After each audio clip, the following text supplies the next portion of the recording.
Boa noite, a graça e a paz do nosso Senhor e Salvador Jesus Cristo seja sobre você e sobre todos os seus, em nome de Jesus e para a glória do Senhor. É um prazer imenso estar aqui com você mais uma vez, celebrando aquele que vive e reina pelos séculos dos séculos. O nosso Deus merece toda a honra, glória, louvor e adoração. Ele é o Deus Supremo. Ele é santo do santo. E diante da sua maravilhosa e majestosa presença, precisamos olhar quem somos e ver a nossa situação, o nosso pecado. E diante da santidade de Deus, nos prostrarmos diante do seu ser, abrindo o nosso coração e todo o nosso entendimento, confessando a Deus os nossos pecados. Eu quero convidá-los nesse instante até um momento de silêncio, uma oração silenciosa, uma oração de confissão, você fazendo um autoexame e confessando a Deus os seus pecados, na certeza que o nosso Deus é fiel e justo para nos perdoar os pecados e nos purificar de toda a injustiça. Vamos orar? Tem alguns segundos em silêncio. Você aí na sua casa, irmão, você não está assistindo o culto, você está cultuando, então participe desse momento litúrgico, fazendo a sua oração silenciosa. Oramos.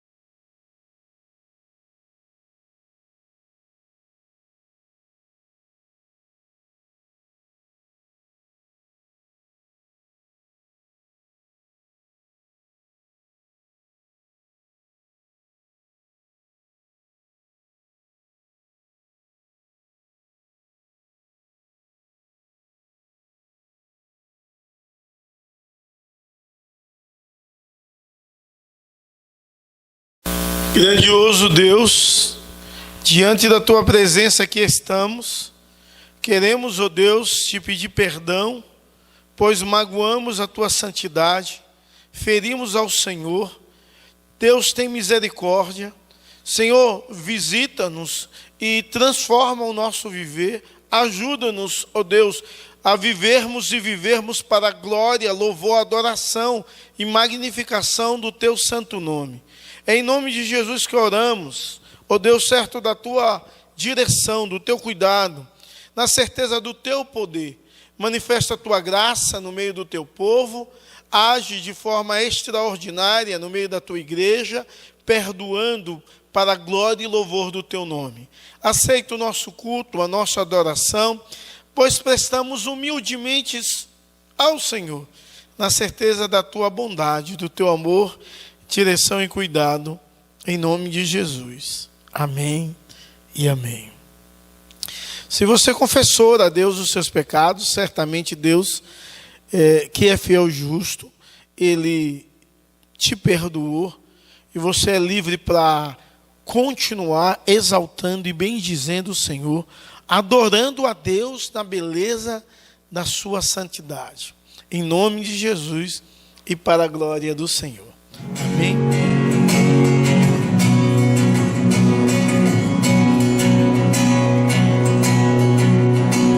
Eu venho por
Já louvamos e engrandecemos o nome do nosso Deus. Chegou um momento muito especial do culto, um momento de ouvir a voz de Deus. E certamente Deus tem uma palavra a falar ao seu coração e à sua vida, em nome de Jesus. Então eu quero convidá-los a abrir a palavra de Deus no primeiro livro de Pedro, capítulo 1, do verso 22 ao verso 25. Primeiro livro de Pedro, capítulo 1, do verso 22 ao verso 25. Diz assim a palavra do nosso bondoso Deus e Pai, Senhor e Salvador Jesus Cristo. Tendo purificado a alma pela obediência à verdade e com vistas ao amor fraternal, não fingindo, ame intensamente uns aos outros de coração puro, porque vocês foram regenerados, não de semente corruptível, mas de semente incorruptível, mediante a palavra de Deus, a qual vive e é permanente. Porque toda a humanidade é como a erva do campo, e toda a sua glória é como a flor da erva. A erva seca e a flor cai, mas a palavra do Senhor permanece para sempre. Esta palavra é o evangelho que foi anunciado a vocês. Que o Senhor no nosso coração aplique a porção da palavra lida em nome de Jesus e para a glória do Senhor. Estamos ministrando uma série de mensagens na carta de 1 Pedro e certamente Deus irá abençoar de forma especial a sua vida através dessa série. Hoje nós iremos ministrar sobre esses versos do capítulo 1, versos 22 a 25, e eu quero conversar com você sobre o seguinte tema: unidade no Espírito. Porque, de fato, é esse assunto que o apóstolo Pedro aborda nesses versos. A unidade do Espírito é como se fosse uma engrenagem de uma máquina, tudo bem ajustada e funcionando de forma harmônica. É necessário, então, que a igreja do Senhor e Salvador Jesus Cristo possa entender as analogias bíblicas sobre unidade. Uma delas é que a igreja é como o corpo de Cristo e cada um tem a sua função harmônica e deve viver em harmonia, em amor, em cumplicidade e respeito um ao outro. É claro que quando nós falamos de unidade, vem logo à nossa mente a unidade da Trindade, que na verdade é a maior referência que temos sobre unidade. E essa referência é tão magnífica e extraordinária, que é referência para casamentos e é referência para a igreja do Senhor Jesus Cristo, onde os três se tornam um, de mesma essência e caráter, os três de mesma natureza, eles se tornam um e trabalham de forma sinergética, de forma sistêmica, e há uma sinergia na vida deles extraordinária. Você nunca vai ver o pai falando do filho, nem falando mal do filho, nem falando mal do Espírito. Os três se tornam um. Há uma harmonia, há uma unidade muito grande. É claro que no casamento, que é uma outra imagem, não tão forte como a imagem da Trindade, mas é uma outra referência à unidade, até porque a palavra de Deus diz que os dois se tornam uma só carne. Deve ter uma sinergia, deve ter uma harmonia. Um não pode andar mais rápido do que o outro. Eles devem andarem no mesmo sincronismo, tendo o mesmo propósito, a mesma direção.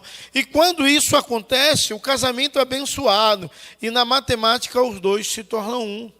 Uma igreja com 100, 200, 300 ou mais, 1.000, 2.000, 10.000 membros, 20.000 membros, é um só corpo, o corpo de Cristo, que deve viver em unidade, em sinergia, em harmonia, não um puxando um para o lado, o outro puxando para o outro, não, mas vivendo para a glória de Deus, onde Deus é glorificado, onde Deus é exaltado, Deus é magnificado, Deus é o cabeça que dirige essa igreja, o seu corpo, e eu e você somos membros dessa igreja, e devemos glorificar a Deus com os nossos atos, e inclusive nas nossas relações interpessoais.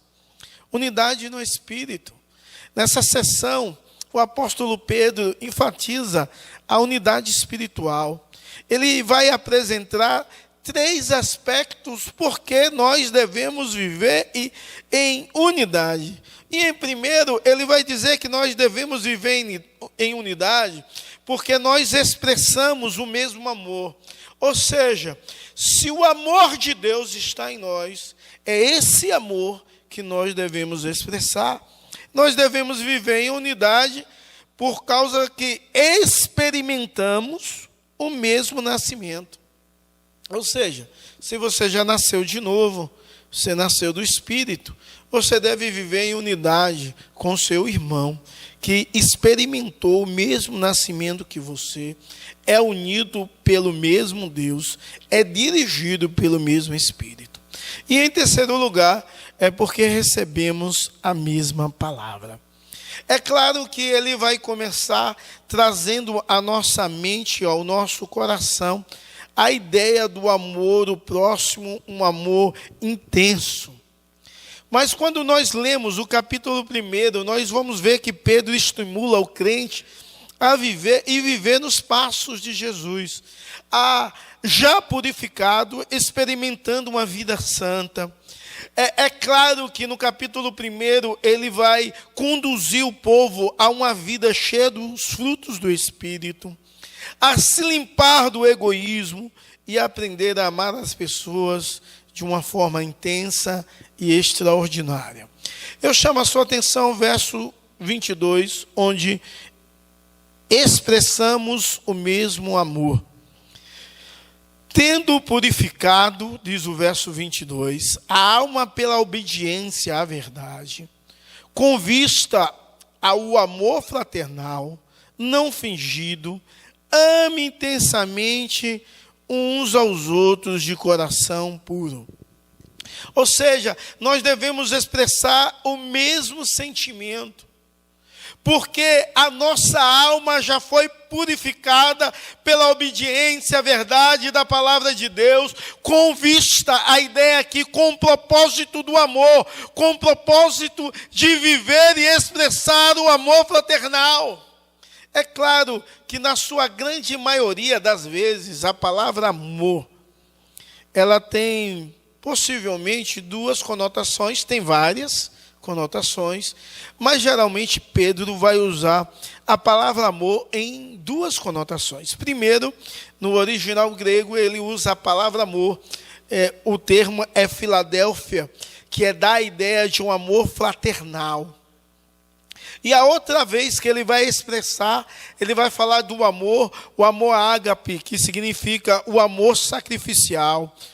E é necessário entender que o amor pelos irmãos prova de fato que somos nascidos de Deus. E o amor Filadélfia, ou amor fraternal, de maneira nenhuma é menor do que o amor sacrificial. E não é que um amor, o ágape é o amor de Deus e o fraternal é o amor humano, não. Todos provêm de Deus, por quê? Porque a essência de Deus é amor. Porém, o apóstolo Pedro, no verso 22, ele diz que nós somos purificados pela obediência à verdade com o propósito do amor fraternal, de expressarmos o amor Filadélfia em nossas vidas e em nossos corações, o amor de um ao outro. E ele vai dizer como deve ser expressado esse amor. Em primeiro lugar, esse amor deve ser expressado de forma sincera. ele diz não fingido, ainda no verso 22. Ou seja, sem fingimento. Esse amor tem de ser sincero. E é difícil, irmãos, a sinceridade, porque quando algumas vezes você vai expressar sinceridade, o outro não vai gostar de ouvir de forma sincera o quanto você ama. Por exemplo, você pode machucar alguém e outra pessoa está com você, um seu amigo, e você machucou alguém e vai se auto-justificar com seu amigo, se aquela atitude que você fez foi certa ou não. E algumas vezes o seu amigo não fala a verdade, dizendo que a sua atitude foi má e pecaminosa, porque ele vai te ofender e vai romper a relação com você. Então, essa relação não é uma relação sincera, firmada no amor. Essa relação é uma relação firmada na troca. Essa relação é uma relação firmada no sentimento humano. O amor cristão é uma decisão. E o amor tem de ser sincero, sem fingimento. É claro que toda verdade deve ser dita em amor, porque a verdade desprovida do amor, ela destrói. Mas a verdade, onde o amor está embutido, a intenção é restaurar, é resgatar, é nortear, é dar um rumo, uma direção. Por isso, o apóstolo Pedro diz que nós precisamos amar sem fingimento, devemos amar de forma sincera um ao outro.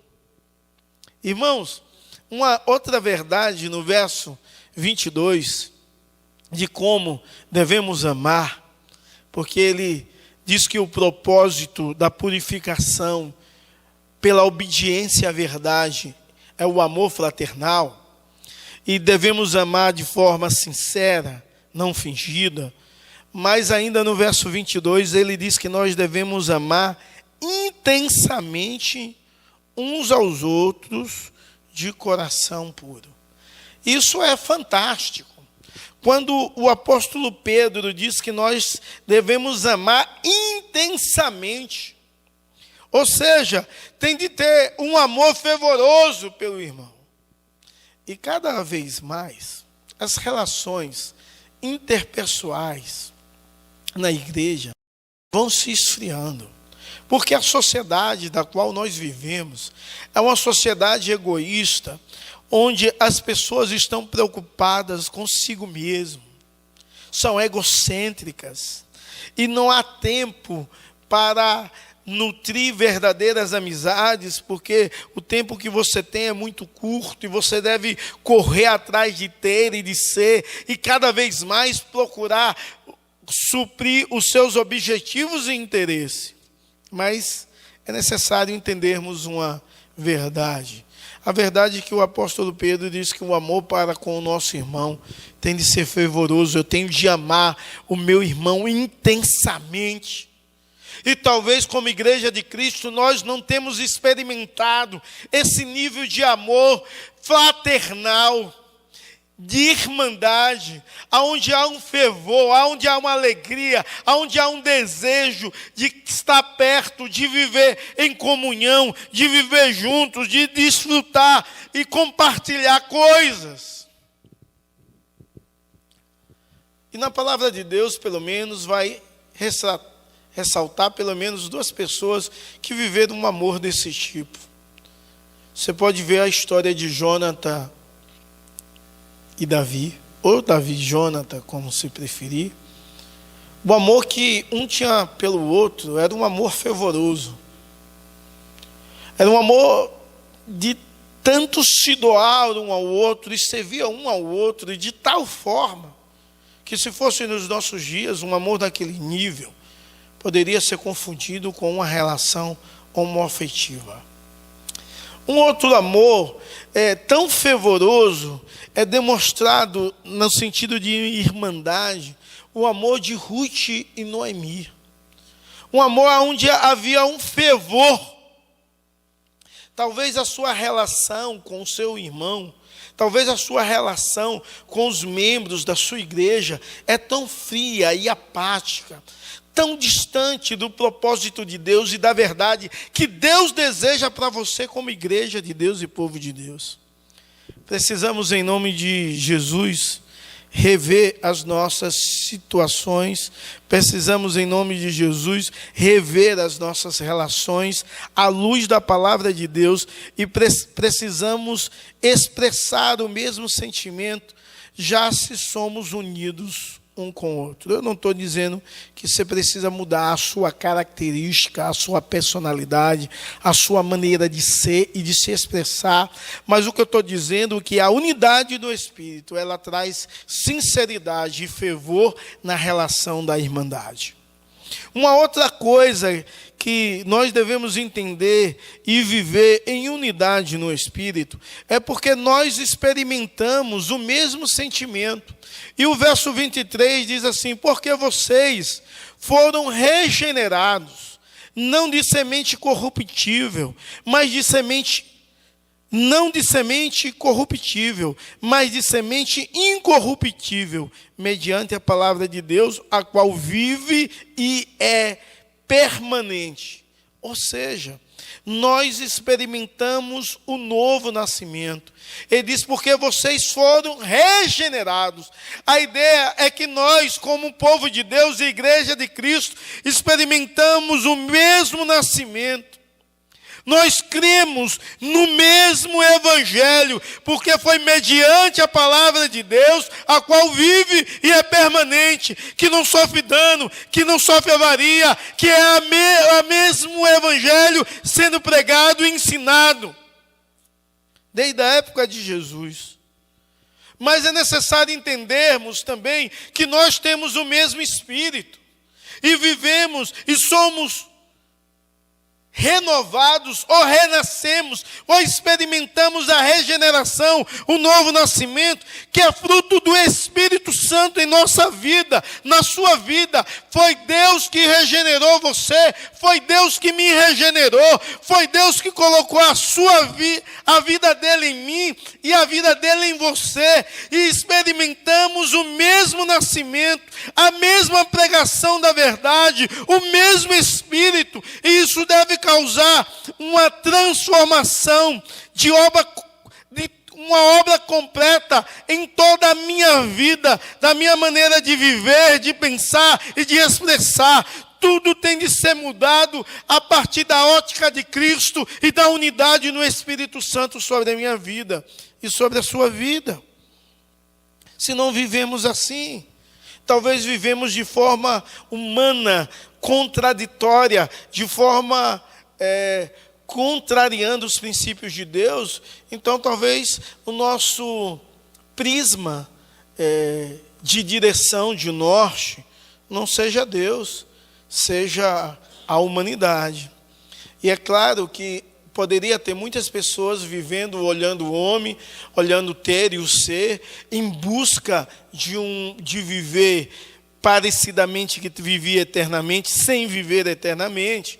Aí o apóstolo Pedro diz assim, porque toda a humanidade é como a erva do campo, e toda a sua glória é como a flor da erva. A erva seca e a flor cai. Irmãos, não adianta. Você foi chamado para viver em unidade. Você expressa o mesmo amor, experimentou o mesmo nascimento e recebemos a mesma palavra. E o verso 25 diz assim, mas a palavra do Senhor permanece para sempre. Esta é o evangelho que foi anunciado a você. Ou seja, o que o mundo tem para expressar é transitório, é passageiro, mas a palavra do Senhor, ela permanece para sempre. Nós recebemos a mesma palavra. É a mesma palavra que nos alimenta. É a mesma palavra que nos dá esperança. É a mesma palavra que dirige as nossas vidas. E se é a mesma palavra que me alimenta, e o Senhor Jesus diz, nem só de pão viverás o homem, mas de toda palavra que procede da boca de Deus. Se é a mesma palavra que me alimenta, alimenta você, nós temos a mesma direção de vida. Se é a mesma palavra que dá esperança à minha vida, nos momentos difíceis, contraditórios, essa é a mesma palavra que dá esperança à sua vida, porque você é meu irmão, então eu preciso viver em unidade com você.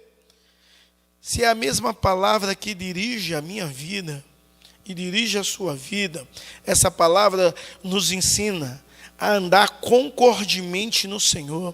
Essa palavra nos ensina a amar um ao outro. Essa palavra nos ensina que se eu não amo ao meu irmão a quem eu vejo, eu não posso amar a Deus a quem eu não vejo. Essa palavra nos ensina que nós somos um só corpo e membros. Se essa palavra nos ensina que o povo que Deus chamou agora, no presente, no passado, e ainda irá chamar no futuro, são igreja de Deus. Hoje eu tenho de expressar o mesmo amor, eu tenho de entender que eu fui recebido pelo mesmo, experimentei o mesmo nascimento e recebi a mesma palavra. Então não tem por que eu viver em divisões com o irmão ou com os irmãos, eu preciso viver em unidade. Porque eu sou livre através de Cristo para amar. Através de Cristo eu sou livre para perdoar. E irmãos, perdão e unidade não tem a ver, eu não senti ainda que eu tenho de perdoar o meu irmão que me magoou. Eu não senti ainda. Eu não estou preparado ainda. Meu irmão, é uma decisão. Amor é uma decisão, é uma atitude. Você decide amar, você decide viver em unidade, você decide perdoar, porque Cristo fez isso na sua vida, em nome de Jesus. Então, quando nós entendemos essas questões, nós vivemos de forma voluntária, expressando serviço um ao outro, e vivemos intensamente em nossas relações. Mas como fazer tudo isso, se talvez isso é difícil? Viver a unidade no Espírito, viver com pessoas que pensam diferentes, que têm temperamentos diferentes, que têm reações diferentes. Como viver? O que fazer para viver a unidade? E eu quero dar algumas sugestões e concluir dando essas sugestões a vocês do que fazer para viver em unidade. A primeira coisa que você deve fazer, você precisa orar por pessoas que te perseguem. Ou seja, ore por aqueles que estão tentando te perseguir, que estão tentando te levar cada vez mais ao fundo do poço. Ore por eles, em nome de Jesus.